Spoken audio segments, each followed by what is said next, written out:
One of my favorite decks of all time was Quagsire and Naganadel back in the 2019 season, and it was kind of a rogue deck that used Naganadel to accelerate energy from the discard pile and Quagsire to move the energy up to the active spot.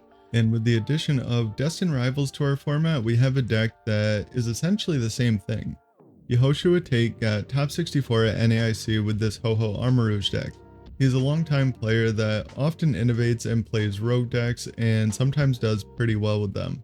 For a little bit now, I've been looking for a fun deck in this format that is also pretty good, and I think that this might just be the deck. When I first started playing it, I wasn't sure how well I would do, but I definitely wanted to try it out.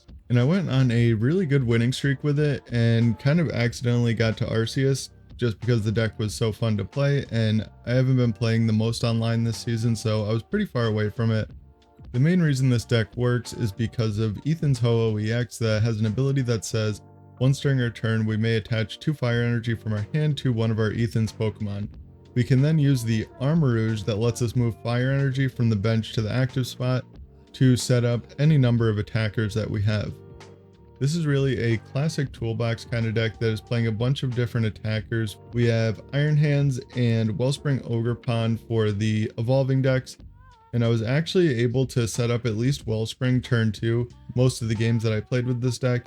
I think which one we want to go for really depends on our opponent's setup, and if we're able to just completely devastate their setup with a Wellspring and knock out like their only 2 evolving basics, then we'll use that.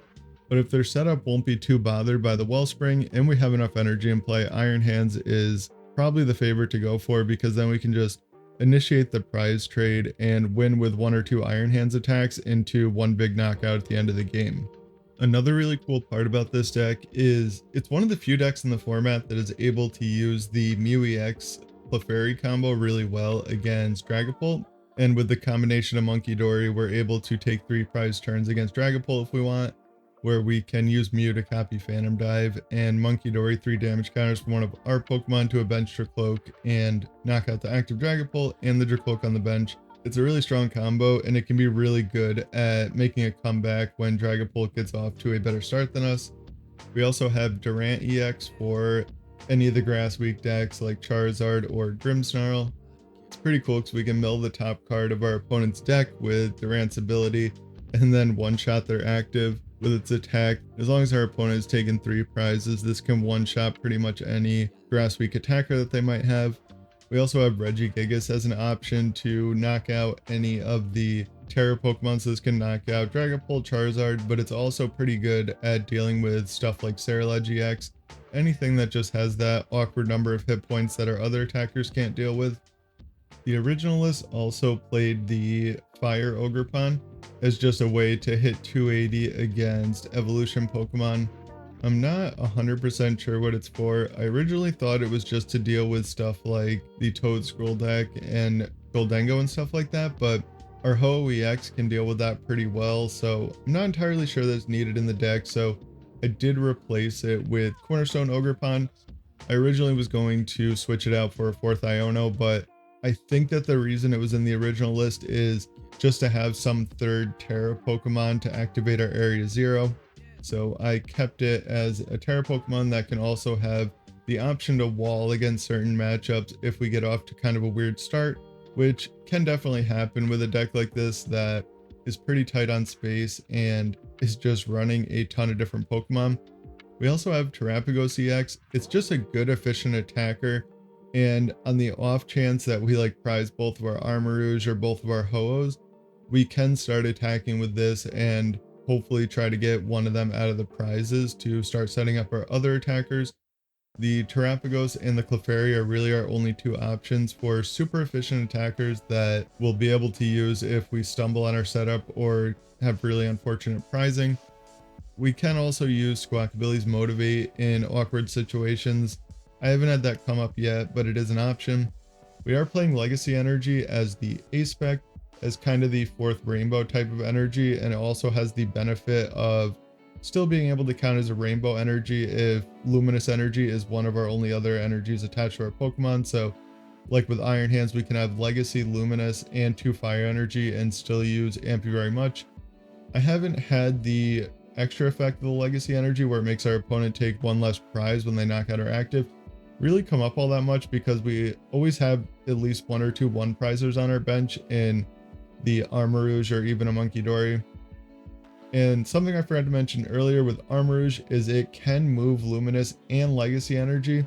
Be careful about attaching two Luminous energies to the same bench Pokemon, because then they become colorless energies and we wouldn't be able to move them with Armarouge. I'm not sure if it works like that online, but it should definitely work like that in real life. And we can attach Legacy and Luminous to the same Pokemon and still move both of them, because we just move the Legacy Energy first and then it reactivates the Luminous after it's moved, and then we can move that up. Kind of some weird interactions with that, and I know that rainbow type energies can be a little bit weird. The deal with rainbow type energies like Luminous or Legacy is they are every type of energy at the same time. It's not like we attach it and then pick a type of energy.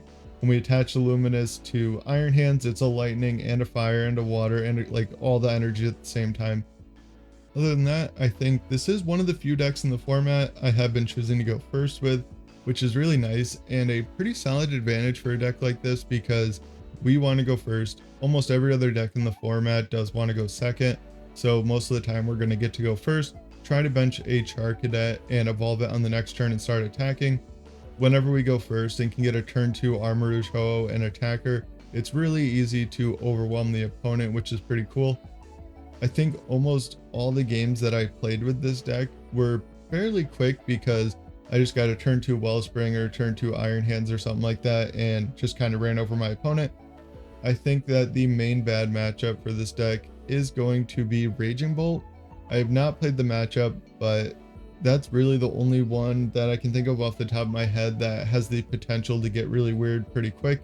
But if we are able to go first and get some kind of 2 prize knockout on turn 2 before our opponent can, we can pretty easily prize race them. I think it's going to be when they go first and can get a turn 2 Baby Raging Bolt and start sniping our Charcadets and stuff that it could get a little bit awkward.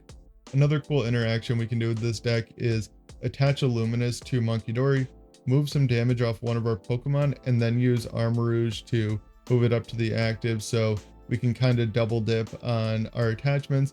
And then if we have another Luminous Energy or Legacy attached somewhere and our Pokemon gets knocked out, we can promote the Munkidori for turn, move the Luminous up to it, be able to move damage off of one of our Pokemon, and then free retreat to our attacker with the Latias on the bench, of course, and then move the Luminous back up to the active and use it to attack with.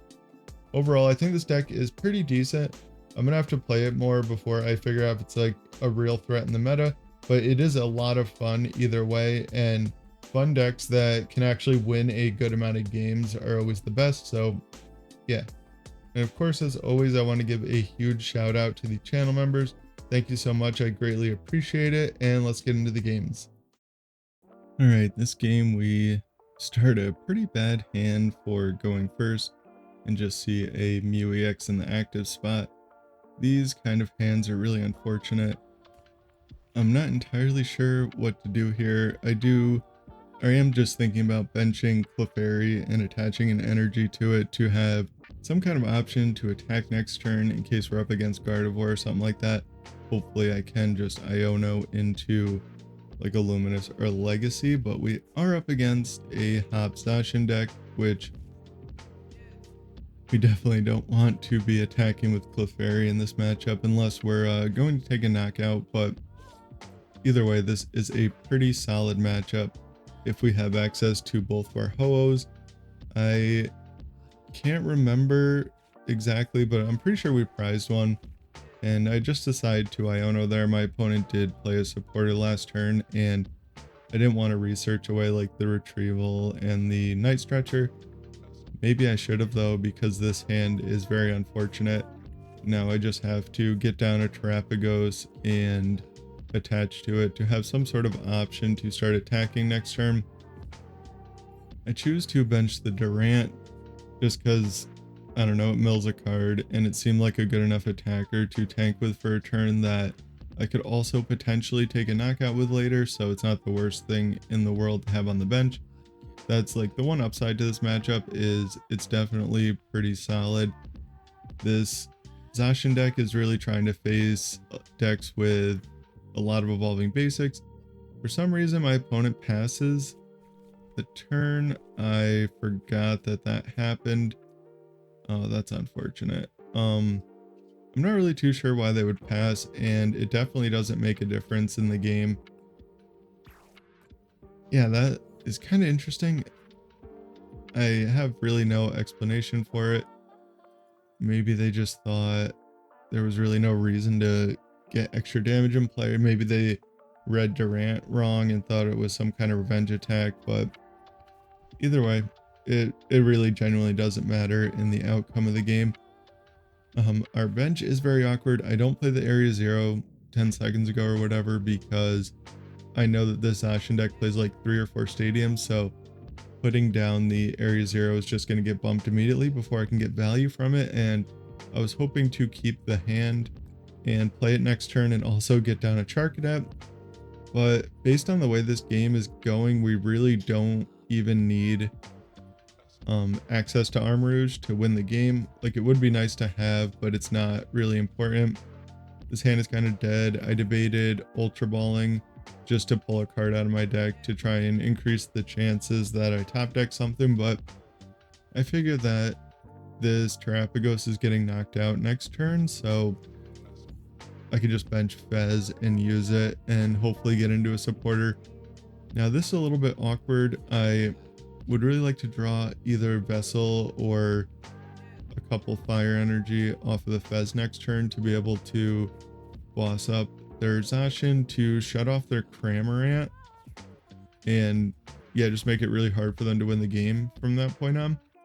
So I'm hoping to get a couple Fire Energies off this Fezandipiti. I think I top deck one. Yeah, I top deck Night Stretcher, so if I draw into just one Fire Energy or another Stretcher or Vessel off of the Fez, I would have been able to get the attack off. This is one of the situations where I kind of get punished for not remembering what got Iono to the bottom of the deck the turn prior.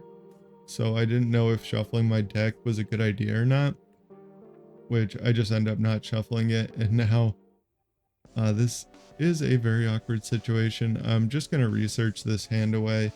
I am really hoping to get into an Area 0 and a Charcadet.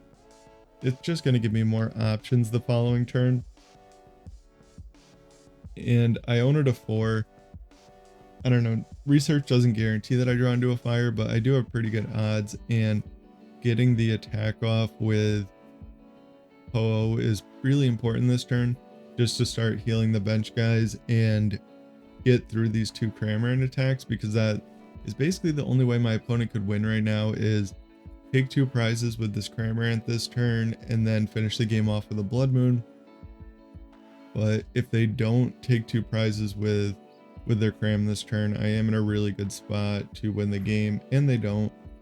So now all I have to do is knock out this Ho-Oh, and this hand is a little bit underwhelming because I want to Ultra Ball for an Armarouge, but I have to play the Night Stretcher, and I'm really struggling with what to get because I could just grab Armarouge with it, but just getting Bloodmoon and putting the Legacy Energy on the bench Bloodmoon is basically going to effectively checkmate the game. It could get a little weird if my opponent had preloaded an energy onto the Snorlax, but they never got a chance to do that. This Hops deck is really relying on drawing into their choice bands every turn to be able to kind of spread energy around the board, and I do just grab the Armarouge out of the deck just in case, like, I don't know, I didn't need to do that, but it thins the deck a little bit, and it never hurts me. It only gives me more options. Even if they try to stick it in the active, I still have enough energy in play to retreat it, so it's really should never matter. I was debating attacking with like Clefairy or something else there just to keep more energy in play and to keep my energy acceleration in play, but there's really nothing my opponent can do, and I think that they do realize that by the end of this turn. Yeah, they double something up, and then I think they remember that, oh, I can't do that. I have to knock out this Ho, but I also can't knock out the Ho. So yeah, they bring up the Latias, and I do think they just attack and then scoop. Yeah, they just scoop and on to the next game. Our opponent starts a Mew EX here, and we are up against another Ethan's deck, like a Ho-Oh Macargo kind of deck, which the Macargo could definitely be difficult to deal with because, you know, it's a one prizer, and I don't remember how many hit points it has, but we'd be relying on Iron Hands to do a lot of heavy lifting if it does have enough hit points. Or, yeah, it doesn't have few enough hit points, but yeah, my opponent also gets their Ho-Oh down and an Ethan's. Ethan's really is such a solid card to, just for consistency, like being good in the beginning of the game and then also later in the game to grab energy.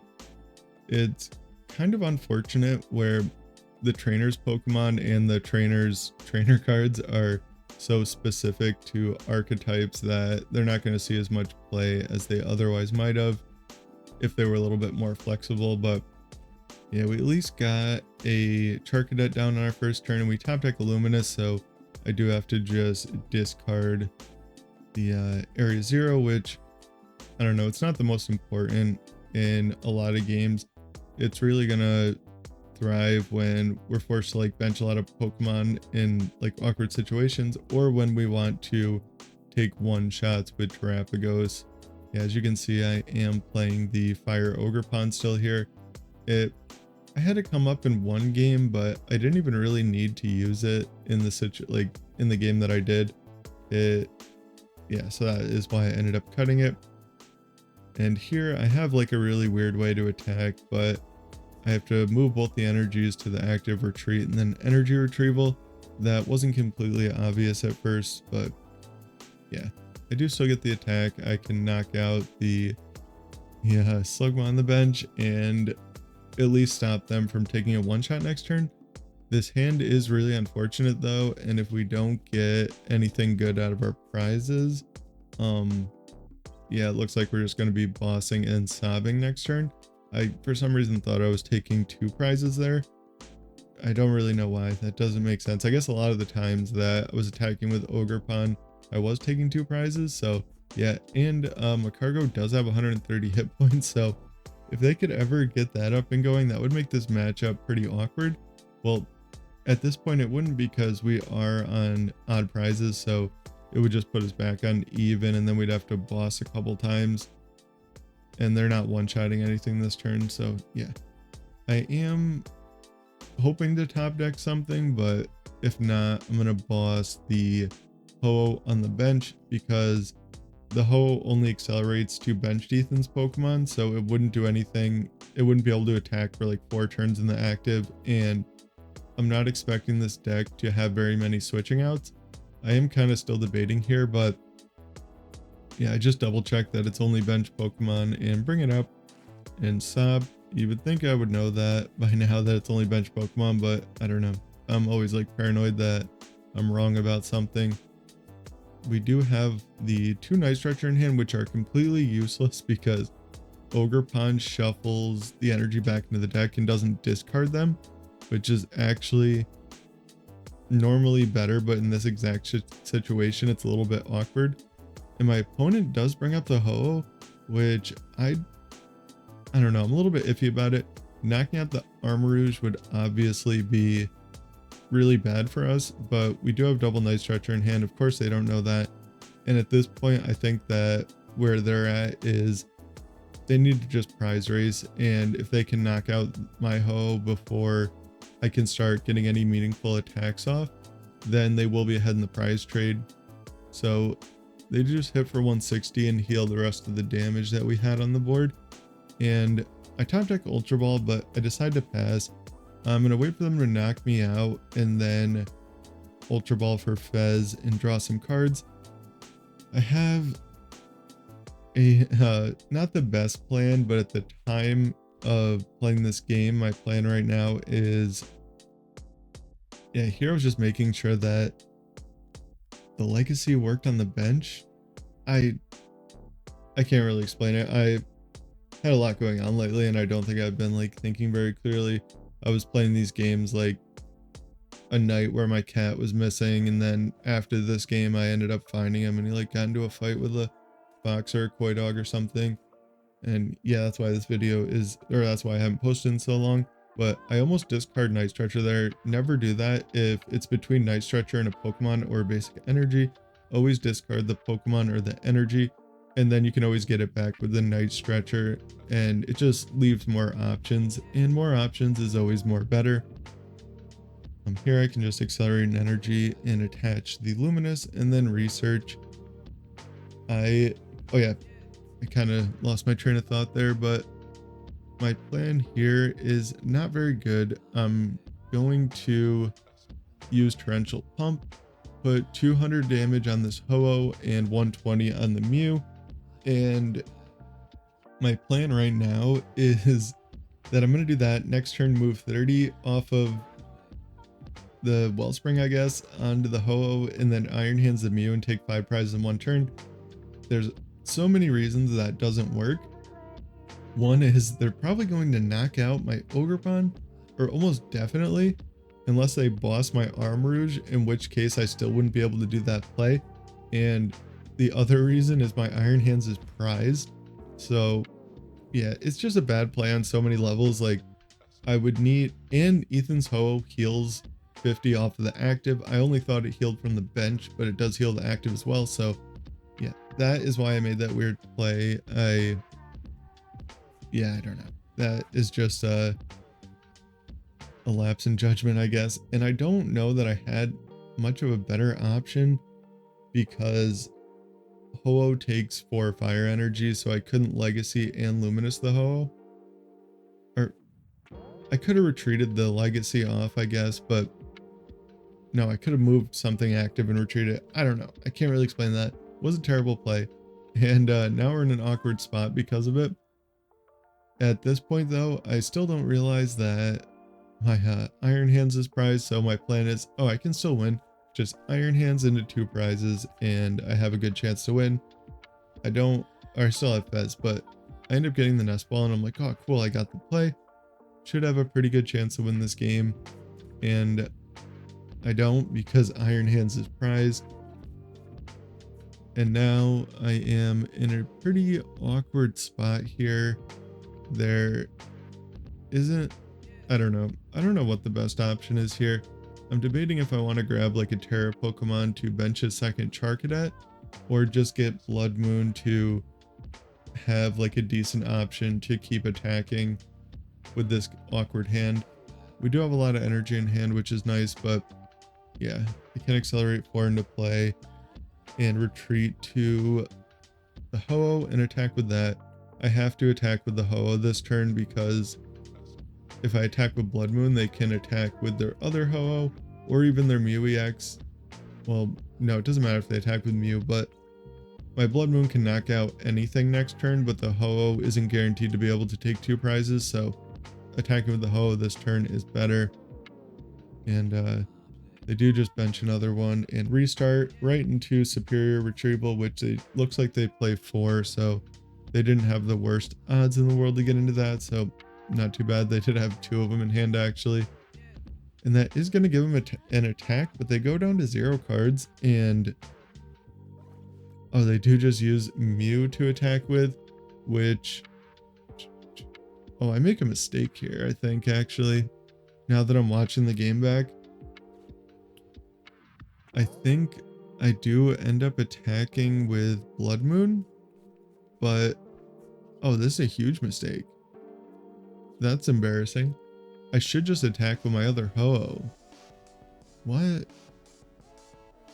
Wow, that's awkward. I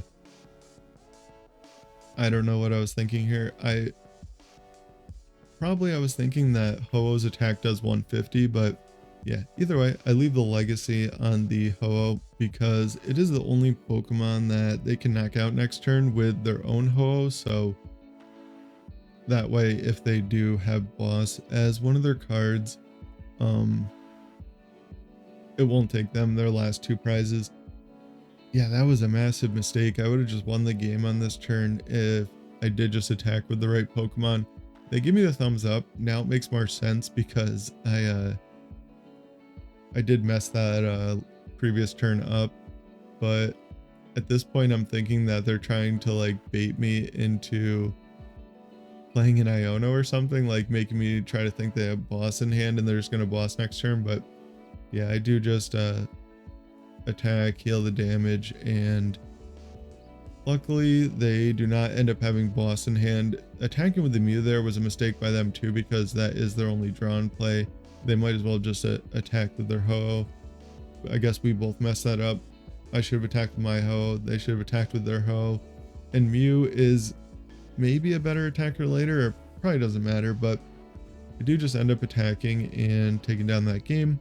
Definitely try this deck out. It is a lot of fun and it's pretty solid, and I'm hoping that it will only get better with the more options that it has, like the Reshiram that's coming out is pretty good. But either way, try it out for yourselves. Like or dislike, comment, and subscribe. Take care and have a good one.